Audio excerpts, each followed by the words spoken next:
Assalamualaikum warahmatullahi wabarakatuh. Waalaikumsalam warahmatullahi wabarakatuh. Alhamdulillah. Assalamualaikum warahmatullahi wabarakatuh. Alhamdulillah hari ini kita masih diberi kesempatan dan kesehatan oleh Allah Subhanahu wa taala sehingga pada hari kedua ini kita masih dalam pelatihan dalam program sekolah penggerak. Nah, hari ini saya akan memaparkan sebuah materi. Jadi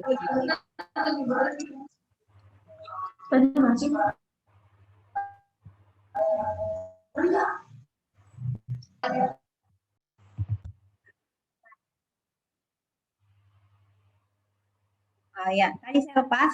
Jadi hari ini hari kedua, tapi sebelum pemaparan materi, ada baiknya kita berdoa sebelumnya karena kita ingin meminta ridho kepada Allah Subhanahu wa taala agar materi atau ilmu yang kita dapat hari ini bisa tersimpan dan bisa kita aplikasikan pada pembelajaran kita di sekolah. Doa dimulai. Sudah selesai. Baiklah ibu-ibu, karena di sini tidak ada bapak, jadi saya panggil ibu-ibu ya. Hari ini saya akan memulai share screen dulu. Nah, bagaimana, sudah terlihat share screen saya? Sudah, Bu. Ya. Oke. Sebelumnya ketika saya memaparkan materi bisa di-unmute dulu, ataupun kalau tidak di-unmute situasi di sekeliling ibu itu cukup tenang. Ya, sekarang kita di hari kedua kita akan mempelajari tentang perangkat ajar. Jadi perangkat ajar ini bukan saya yang bikin ya Bu ya, cuma PPT-nya saya yang bikin. Jadi saya adaptasi dari PPT yang diberikan kepada kami. Nah, sebelumnya saya ingin bertanya kepada Ibu, salah seorang di sini peserta, apa itu perangkat ajar? Mungkin Ibu Aji Asmawati Sirajang bisa memaparkan apa sih itu perangkat ajar?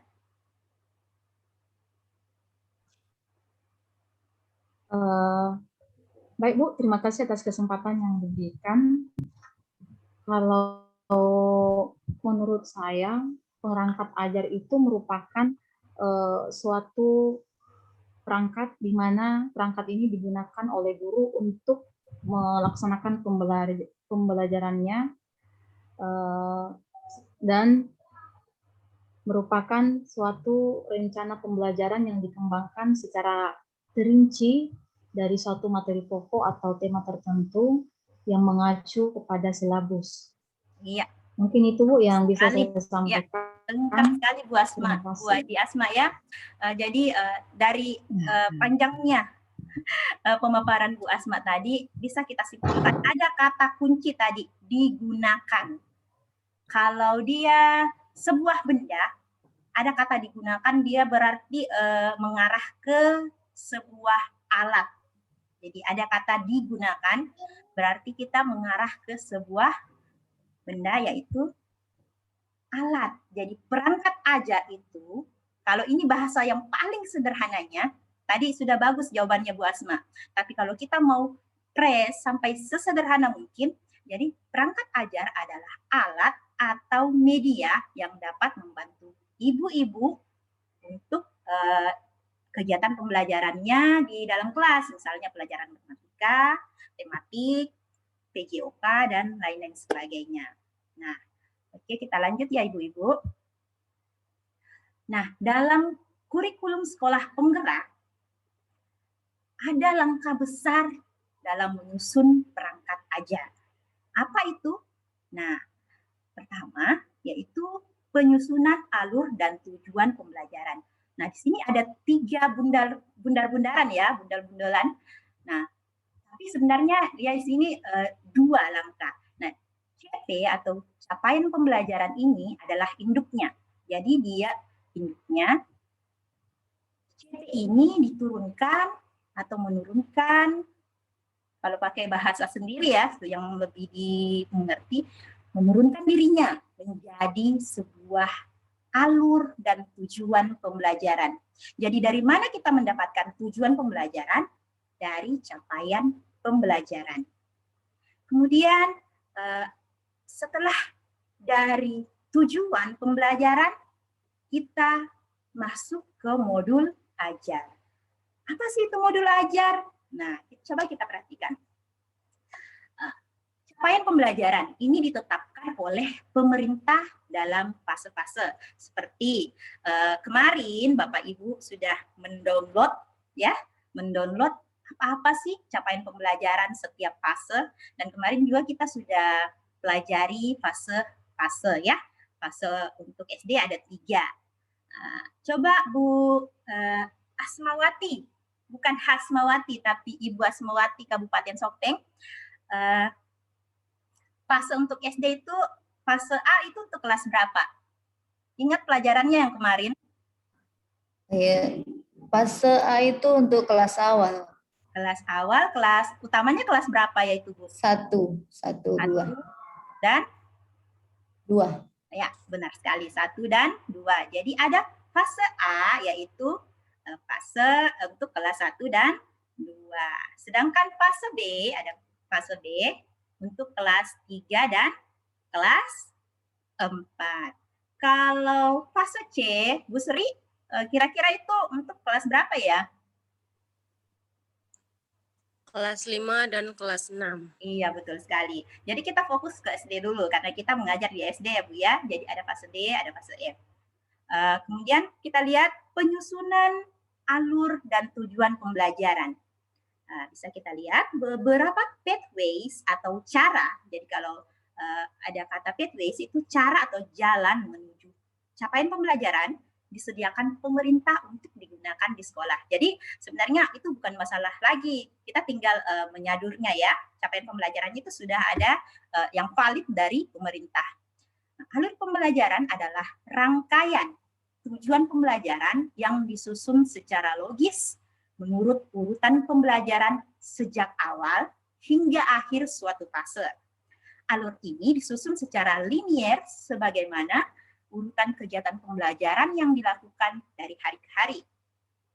Jadi dengan kata lain, alur pembelajaran ini, mungkin ini alur pembelajaran mungkin masih jarang terdengar, jarang dipakai.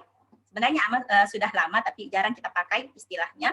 Jadi alur pembelajaran itu adalah seperti kayak sketsa, ya. Sketsa atau kalau dalam karangan itu kerangkanya kita bikin sebuah karangan. Tadi tujuan itu adalah kerangka, kemudian dibikin alur pembelajaran. Jadi kata-katai lagi apa yang mesti kita lakukan di dalam kelas sesuai dengan tujuan pembelajaran. Oke, yang kedua itu pengembangan modul ajar. Nah, hari ini sebenarnya bukan materi untuk modul ajar, nanti materi berikutnya, tapi saya akan memaparkan sedikit tentang modul ajar. Jadi modul ajar ini seperti RPP, jadi istilah lainnya. Namun dilengkapi dengan berbagai materi pembelajaran, lembar aktivitas siswa, dan asesmen untuk mengecek apakah tujuan pembelajaran dicapai siswa. Namanya juga modul ya Bu ya. Kalau dalam pikiran kita itu modul, modul itu kayak buku, tebal, nah lengkap. Nah itulah RPP, modul ajar ini adalah RPP yang sangat lengkap. Jadi dia seperti buku. Maksudnya dalam arti hiasan. Oke, next. Nah, sekarang kita lihat capaian pembelajaran. Bagaimana sih konsep alur tujuan pembelajaran itu? Nah, kita lihat capaian pembelajaran atau biasa disingkat CP adalah kompetensi yang diharapkan dapat dicapai siswa di akhir fase. Kompetensi. Capaian pembelajaran. Baru kurikulum ini kita dengar seperti itu. Tapi sebenarnya capaian pembelajaran itu pada hakikatnya, kalau Ibu membaca modulnya, mendalaminya, Ibu akan melihat bahwa Capaian pembelajaran adalah, kalau sekarang di kurikulum 2013 itu adalah KI atau kompetensi inti dilebur dengan kompetensi dasar menghasilkan capaian pembelajaran. Jadi jangan heran, kok sekarang tidak ada KD-nya, tidak ada KI-nya, terus di mana nanti anak-anaknya kita ukur sikapnya bagaimana? Nah, sebenarnya ada, dia tertuang dan digabung, jadilah capaian pembelajaran. Jadi capaian pembelajaran adalah kompetensi yang diharapkan dicapai pada siswa di akhir fase. Nah, ini yang seperti kita bahas tadi. CP terdiri dari 6 fase, yaitu A, B, C, D, dan E. Jadi sudah jelas sekali ya, kemarin kita bahas tentang fase-fase itu. Sekarang kita lihat, lanjut ke alur pembelajaran. Alur pembelajaran atau biasa kita singkat AP adalah rangkaian tujuan pembelajaran yang tersusun secara sistematis dan logis di dalam fase secara utuh dan menurut urutan pembelajaran sejak awal hingga akhir suatu fase. Alur ini disusun secara linier sebagaimana urutan kegiatan pembelajaran yang dilakukan dari hari ke hari untuk mengukur capaian pembelajaran. Ya, sama tadi ya penjelasannya. Jadi alur pembelajaran diturunkan dari tujuan pembelajaran. Jadi tujuan pembelajaran itu dikembangkan lagi. Ingat ya ibu-ibu ya, tujuan pembelajaran kita kembangkan lagi menjadi alur pembelajaran. Apa sih yang mesti kita lakukan di dalam kelas? Dari awal sampai akhir. Tapi ingat, ada juga rambu-rambunya. Nah, sekarang next. Capaian pembelajaran. Alur pembelajaran disusun untuk menjadi rangkaian tujuan pembelajaran sejak awal hingga akhir setiap fase, yaitu capaian pembelajaran. Alur ini menjadi panduan guru dan siswa untuk mencapai CP di akhir fase tersebut. Jadi alur pembelajaran itu menjadi panduan kita. Jadi ibu-ibu jangan capek-capek bikin modul pembelajaran nanti terus tidak diikuti. Jadi ikuti. Jadi bisa dibikin seperti mengarang. Apa sih yang besok saya lakukan? Bikin modulnya. Oke, kemudian kita lihat catatan penting. Ini penting untuk kita ingat. Guru berhak menyusun alur pembelajaran masing-masing. Jadi tidak ada kata salah untuk ibu-ibu. Ya, Merdeka Belajar itu bukan cuma untuk siswa, tapi untuk guru juga. Tidak ada kata salah. Jadi ibu-ibu berhak untuk menyusun alur pembelajaran masing-masing yang terdiri dari rangkaian tujuan pembelajaran. Jadi yang penting ibu bikin dulu tujuan pembelajarannya dari CP tadi, kemudian bikinlah alur pembelajaran. Kemudian pemerintah menyediakan beberapa set alur untuk digunakan sebagai contoh pengembangan kurikulum yang siap digunakan satuan pendidikan dan panduan untuk penyusunan perangkat ajar. Jadi ada set alur, contoh ya. Contoh itu ya bisa dicontoh, ya bisa juga tidak sebenarnya, tapi lebih bagusnya untuk tidak mencontohnya, karena pemerintah itu beda latar belakang anak-anak yang latar belakang sosial ekonominya di sana beda dengan yang di daerah. Jadi upayakan disesuaikan dengan daerah kita masing-masing. Berarti kita mengambil prinsip kontekstual tadi ya Bu ya. Oke. Lanjut. Konsep alur tujuan pembelajaran. Nah, fase A dimulai dari kelas 1. Nah, kita bisa bikin dari CP, kita bisa membuat dari 1 CP, kita bisa membuat beberapa tujuan pembelajaran. Jadi bisa saja dia 4, bisa saja 3, atau bisa saja 2, atau bisa saja 5. Jadi tidak menutup kemungkinan. Jadi itu tergantung dari ibu sendiri. Oh, saya CP-nya ini maunya segini. Ini yang mau saya capai. Nah, tidak apa-apa.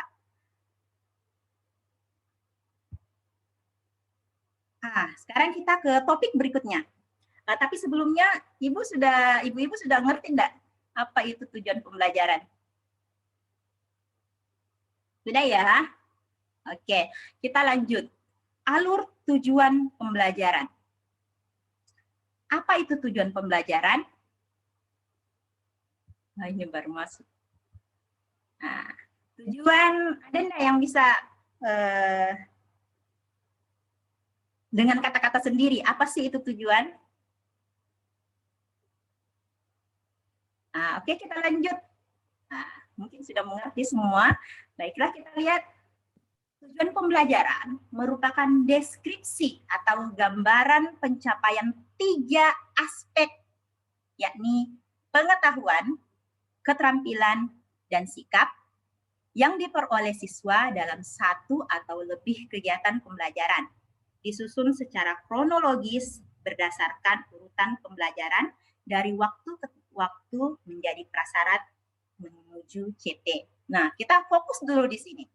Tujuan pembelajaran pada kurikulum ini memuat 3, yaitu pengetahuan, keterampilan, sikap dalam satu tujuan pembelajaran. Berbeda dengan tujuan pembelajaran pada kurikulum sebelumnya.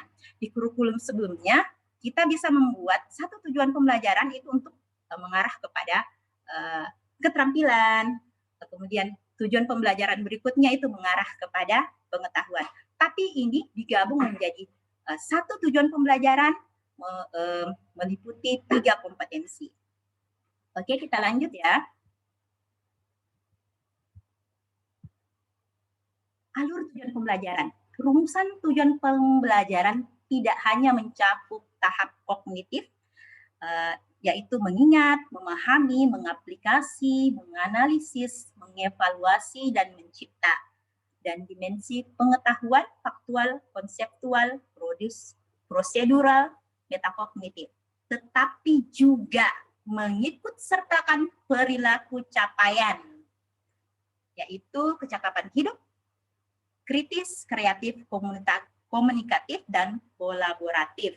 Nah, ini biasa kita dalam ranah HOTS ya, High Order Thinking, serta profil pelajar Pancasila.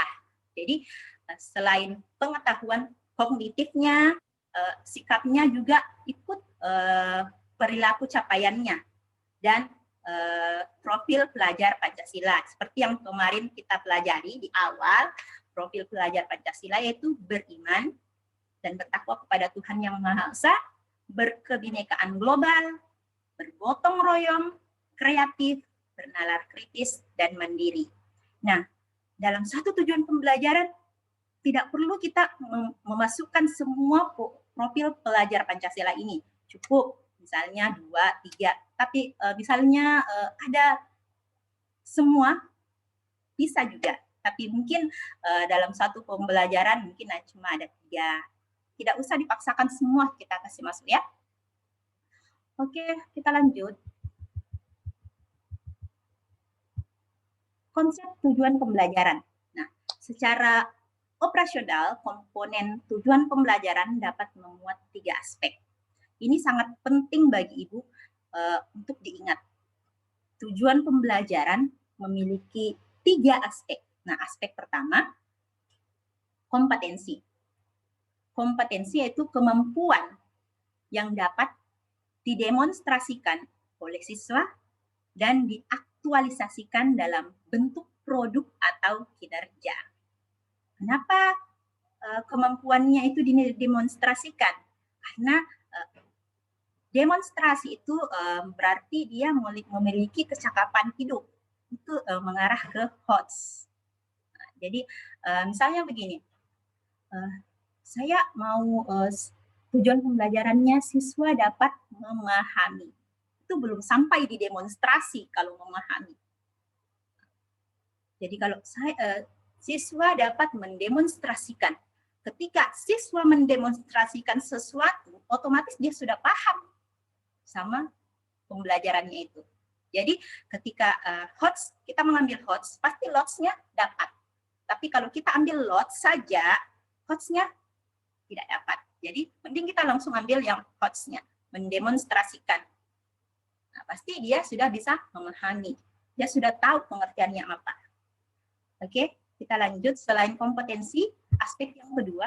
Nah, sebelumnya itu ada kompetensi ini bisa kita lihat pada taksonomi Bloom edisi revisi. Edisi revisi, jadi jangan lihat di taksonomi belum yang sebelum direvisi. Jadi ada di sini, ada C1, C2, C3, C4, sampai C6. C1 sampai C3 yaitu mengingat, memahami, menerapkan itu masuk dalam ranah LOTS atau low order thinking. Sedangkan C4 menganalisis, mengevaluasi dan menciptakan itu masuk ranah HOTS. Ya, seperti yang saya katakan tadi, ketika anak-anak sudah mengambil di ranah HOTS, otomatis LOTS-nya kena. Ya, bagaimana dia bisa mendemonstrasikan sesuatu kalau dia tidak tahu sebenarnya apa itu, artinya itu apa, seperti ini. Di C1 kita lihat mengingat, mengetahui, menemukan apa itu? Menemukan kembali. Jadi ketika anak-anak berbicara, dia mengulang atau menceritakan kembali sesuatu, berarti dia sudah mengingat, masuk LOTS. Tapi ketika anak-anak mengingat, tidak bisa mengeluarkan, belum tentu bisa mengeluarkan dengan kata-katanya sendiri. LOTS-nya masuk, HOTS-nya tidak. Oke, lanjut ya. Saya rasa terlalu panjang. Oke, sekarang di aspek yang kedua, konten. Konten, di tujuan pembelajaran itu harus ada konten. Maksudnya konten itu ilmu pengetahuan apa yang ingin kita sajikan pada saat itu. Jadi konten itu ilmu pengetahuan. Inti atau konsep utama yang akan diperoleh siswa melalui pemahaman selama proses pembelajaran di akhir satu unit pembelajaran. Jadi ingat saja Ibu, konten itu adalah mata pelajarannya dan harus lebih spesifik. Misalnya kontennya itu sumber energi. Sumber energinya itu misalnya perubahan energi di lingkungannya, menemukan perubahan energi di rumah, alat perubahan energi di rumah misalnya. Kemudian variasi, itu aspek yang ketiga.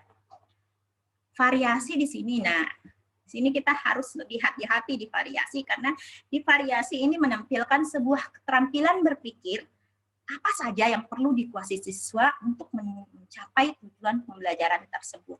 Nah, ini seperti sangat beda dengan tujuan pembelajaran yang lalu pada kurikulum sebelumnya. Di sini, di tujuan pembelajaran ini, di bagian variasi inilah muncul yang tadi namanya HOTS. Jadi kita lihat, keterampilan berpikir apa saja yang dikuasai siswa untuk dapat mencapai tujuan pembelajaran. Nah, bisa saja dia kolaborasi, bisa saja berpikir kritis, kreatif, dan komunikatif, bisa seperti itu. Nah, kita lihat contohnya, dia bisa menganalisa hubungan antara kegiatan manusia dengan perubahan alam di permukaan bumi untuk menarik kesimpulan penyebab-penyebab utamanya. Di mana untuk bisa menganalisa hubungan dan menarik kesimpulan, peserta perlu mengetahui, memahami, mengaplikasi materi tersebut. Jadi ini betul-betul berpikir tingkat tinggi dan bertingkat. Dia harus mengetahui terlebih dahulu C1, kemudian dia harus memahami dan mengaplikasikan materi. Oke, kita lanjut ya. Nah, ini kita bisa lihat Ibu-Ibu contoh tujuan pembelajaran yang memuat 3 aspek. Nah, misalnya seperti ini. Kita main kuis aja ini. Misalnya ini ya. Ada 2 contoh. Saya mau peserta ikut berpartisipasi aktif. Ada contoh 1, menjelaskan hukum Newton dengan menggunakan kata-kata sendiri dan menceritakan fenomena dalam keseharian yang menggambarkan hukum Newton. Yang kedua, contoh yang kedua, merancang solusi untuk menyelesaikan permasalahan dalam bidang konservasi energi dalam skala rumah tangga. Nah, sekarang ada catatannya tadi, 3 aspek yang tadi, kompetensi, konten, variasi. Nah, sekarang saya mau tanya Ibu Asma yang dari Sopeng. Halo, Ibu Asma. Iya, Ibu Asma, kita lihat contohnya ya. halo ya. Ya. Asik sendiri Ibu Asma. Nah, sekarang Ibu Asma ya, kita lihat di contoh yang pertama. Menjelaskan hukum Newton. Ini tujuan contoh yang pertama ya. Menjelaskan hukum Newton dengan menggunakan kata-kata sendiri dan menceritakan fenomena dalam keseharian yang menggambarkan hukum Newton. Saya mau tanya ini ke Ibu Asma. Yang termasuk kompetensi, termasuk kata yang mana ini Bu Asma? Dari contoh yang pertama. Yang termasuk kompetensi. Ingat ya, kompetensi adalah kata kerja yang menunjukkan keterampilan atau aksi. Kira-kira kata kerjanya yang mana? Yang termasuk KKO-nya di situ menjelaskan. Menjelaskan. Kemudian menceritakan dengan ini menggunakan kata-kata sendiri. Iya. Ada menjelaskan kata kerja. Ada menceritakan. Kemudian, jadi ada dua jawabannya Ibu Asma, menjelaskan, menceritakan. Nah, kalau yang termasuk konten Ibu Rahma ya, Ibu Haji Rahma. Ibu Haji Rahma, yang termasuk konten Bu, yang mana? Ingat, konten adalah materi yang dipelajari. Kira-kira dari kalimat ini yang mana sebenarnya materi pelajarannya? Halo Ibu Rahma, kayaknya jaringannya. Atau Ibu Asma, Haji Asmawati. Pergi. Ibu Haji Asmawati bisa membantu temannya, yang mana sebenarnya kontennya, Bu? Konten materi yang dipelajari ya. Terima kasih Bu. Kalau menurut saya tujuan pembelajaran tentang menjelaskan hukum Newton dengan menggunakan kata-kata sendiri dan menceritakan fenomena dalam keseharian yang menggambarkan hukum Newton itu yang menurut saya kontennya itu adalah hukum Newtonnya, hukum Newton. Hukum Newton. Bagaimana hukum Newton itu bisa dijelaskan oleh anak-anak dengan menggunakan kata-kata sendiri, kemudian bisa menceritakan fenomenanya dalam keseharian. Menurut saya seperti itu, Bu. Hukum Newton ya. Kontennya, materi yang dipelajari adalah hukum Newton. Oke. Sekarang variasinya, coba Ibu Sri Wahyuni untuk menunjukkan atau menyebutkan variasi dari kalimat yang pertama. Variasinya di sini Ya.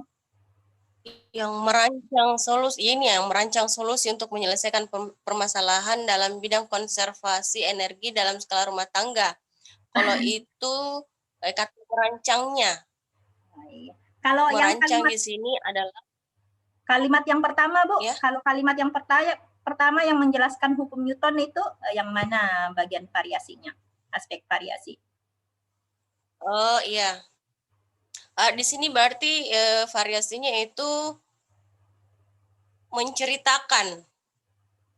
Iya, menceritakan fenomena dalam keseharian yang menggambarkan hukum Newton. Oke, baiklah. Sekarang sebenarnya ada jawabannya di sini di slide berikutnya ya. Di slide berikutnya kita lihat. Nah, oke. Kita cek kebenarannya. Tadi menjelaskan adalah kompetensi, betul. Hukum Newton itu termasuk konten karena dia berwarna merah ya. Nah, kemudian variasi menggunakan kata-kata sendiri. Oke. Tidak, dia sudah 40 menit kayaknya. Oke, saya terputus ya. Oke, saya lanjut. Tinggal sedikit lagi. Saya share screen sedikit lagi.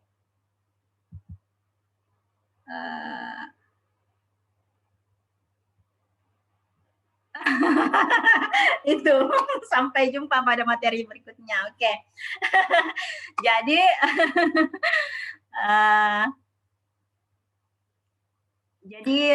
sekian pembelajaran hari ini ya.